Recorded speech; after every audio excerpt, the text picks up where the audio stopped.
Well, we're excited about the opportunity to compete against Arizona.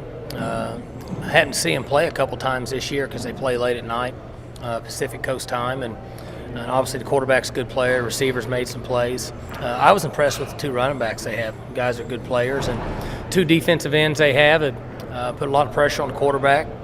And the corner, I noticed one corner they had, number 5, is a good player. So it'll be a challenge for us, and I know our team's looking forward to being in San Antonio, spending some time together, and playing in the Alamo Bowl.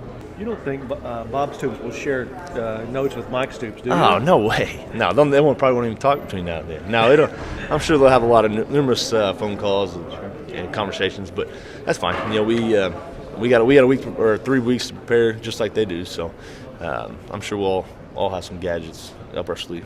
Well, he's done a nice job at Arizona. I think he's in maybe this is his 7th year. I think he was 1 year ahead of me, and he's got that program where they're competing on a high level. And one thing that he's done each year, or the last few years that I've really kind of paid attention, is they've been able to compete against very, very good football teams and have beaten teams that have been ranked each year. So they do a good job of coaching. It'll be a good matchup.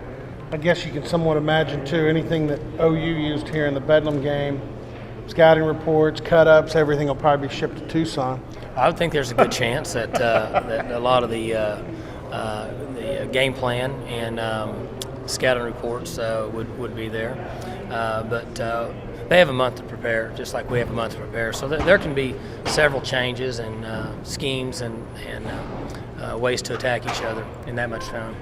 Yeah, we just started watching the film today, so it's starting to click in our minds. It's time to get ready. We had practice today, and we had a good practice. Just kind of getting their base plays down and just kind of seeing the formations and the plays and just seeing what kind of offense they run, which is pretty much similar to ours. So, and they're a great team. They got a big physical up front O-line, and their quarterback's good, and they got playmakers and the receivers and the running backs, so it's going to be a good game. We've seen, a game and a half maybe, and like I said, they're very similar to what Oklahoma does. They get in the shotgun, they run the zone and the zone read, and the tackle traps and powers and things like that, and then they'll get in the I formation, pound you like OU.